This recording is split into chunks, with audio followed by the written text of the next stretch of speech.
မမစ်စီမှာရနိုင်တဲ့ကလစ်ကုန်ကြလေးတွေကိုမြင်ပြပေးပါမယ်ရှင်ဒါလေးကတော့မစ်စီမှာရနိုင်တဲ့ဒီဘဲဥပိတ်ကောညက်ကလေးပေါ့နော်ဒီကလစ်ကလေးကတော့တန်ကလစ်ကလေးဖြစ်ပါတယ်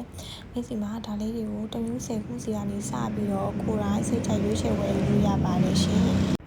ဈေးနှုန်းလေးတွေကကြာတော့ပေါ့နော်တစ်ခုနဲ့တစ်ခုကမတူပါဘူးတစ်ခုကို2000ကျော်ရှိမယ်တစ်ခု1000ကျော်ရန်လေးရှိမယ်တစ်ခု3000ကျော်တစ်ခု4200ပေါ့နော်အဲ့လိုမျိုးအစားအစာရှိပါတယ်မြစ်စီမှာ3100 4200